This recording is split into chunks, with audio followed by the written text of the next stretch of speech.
Hi, I'm Donna Jordan from Jordan Fabrics. Today I'm going to show you how to make a really fast baby quilt. We have a lot of batik fabrics. We love batiks. So I've pulled out a really nice soft lavender group here. It has some touches of blue, and this baby quilt is going to be really simple. We're just going to need one strip each of 14 fabrics, and I've already got the strips cut, so you can see them over here on my cutting board. It's just a nice range of colors, and we're going to make a strip unit out of this, and then we're going to cut up the strip unit Bargello style. So let's take these over to the sewing machine and we'll get started sewing right away.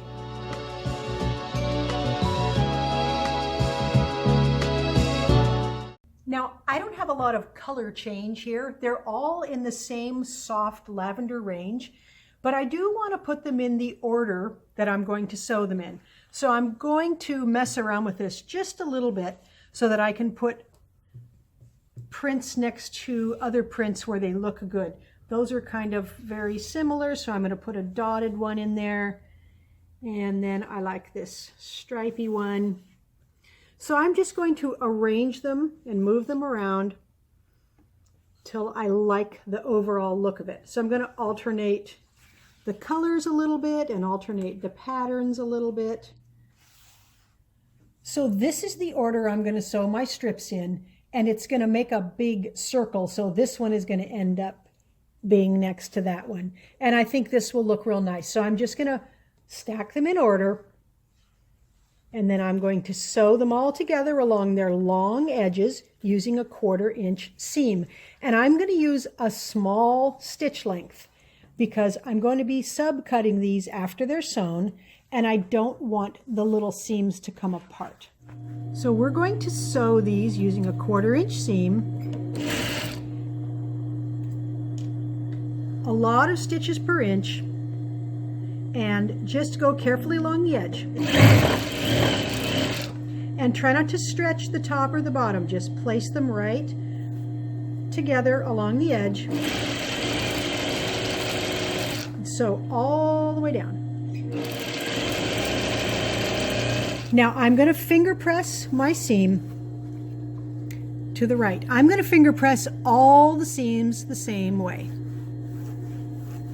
So I do this because it makes it really easy to iron it nice and flat.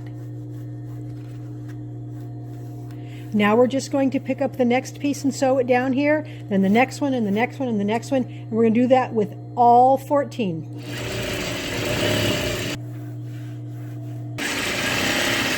I've got the first 7 strips sewn here, and I just sewed the 8th one on. Now for this seam allowance, don't finger press it in any direction at all. We are going to leave it flat like that.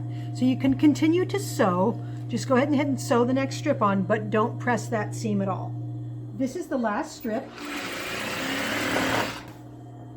And I'm going to show you a little better how to finger press it. So to finger press it, go up to the top. Just pull it over a little. You can feel that the seam is going that way. And what you want to do is kind of open this up, and I'm holding it with my palms here, and then I'm just drawing my fingernail right down that. And that makes it so that you don't get any of these. You don't want it pressed with a divot like that. You want it open. So it makes the ironing step next to go really fast. I've got all 14 pieces sewn here, and some people recommend that you stitch down one and up the next and down one, because sometimes they find that it bows a little bit. I find that if you finger press, I'm just not having any bowing at all, but you can go sew one down and sew one up if that works better for you. So all my seam allowances are going to the right, except for this one here, which we didn't press at all. And here's why we're doing that. We are going to fold this in half. And so this one didn't need to be pressed. It's going to stay flat. So now we are going to stitch this last seam here. So I'm going to flip this whole thing over. And I'm going to sew this last seam, and we're going to have a big flat tube here. So all these seam allowances going that way, all these seam allowances going that way, so it's going to be really easy to iron this also. So let's just stitch this last seam here.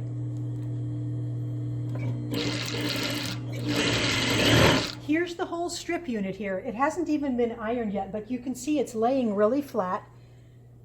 And the seams are kind of nesting. These are going this way, the back ones are going that way. So I'm just going to smooth it out, flatten it out, and give it a little pressing here. I've got my strip unit lined up parallel to the edge of my cutting mat here, and I'm going to just cut off this icky part here, and I'm using my weight up here to help hold the plastic ruler in place. Now I'm going to cut this into 4-inch segments. So I'm going to move this down 4 inches.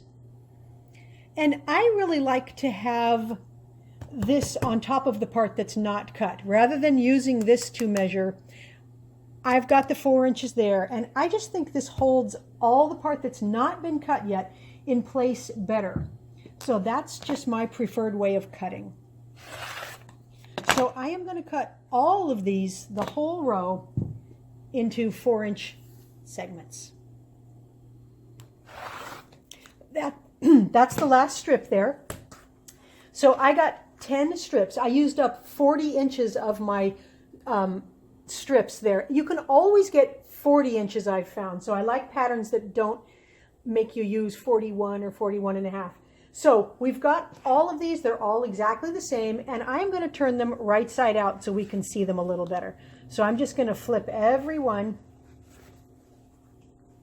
like this. They're all facing the same way. Then we're going to take these apart at different spots, and we're going to cut some of them apart so that we don't have to match the seams when we stitch them back together. Our first row, we're going to take out the stitching right here.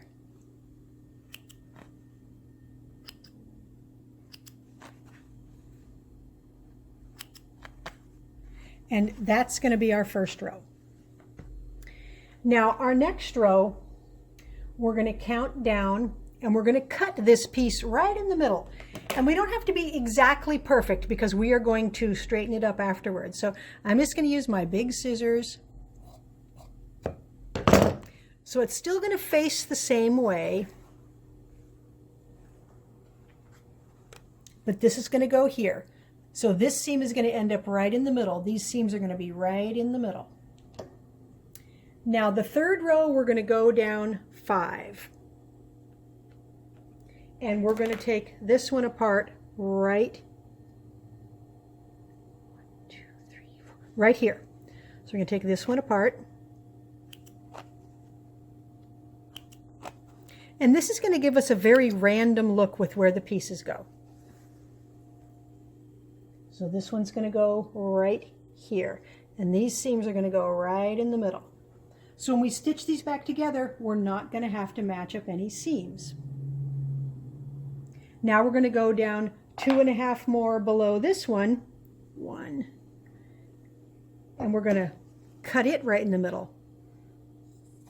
And you don't have to worry too much about how far down you go, because these are all going to match and they all look really good next to each other. So you can just take your strip if you want. And you can just say, well, let's start this one right here. And then we can take the stitching out here. So it doesn't have to be exact. The idea is to keep it random and keep those pieces falling anywhere in the quilt top.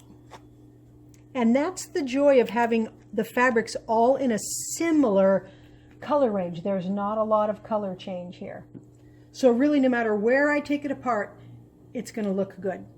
So I'm going to continue cutting and snipping and cutting and snipping till I have the whole quilt ready.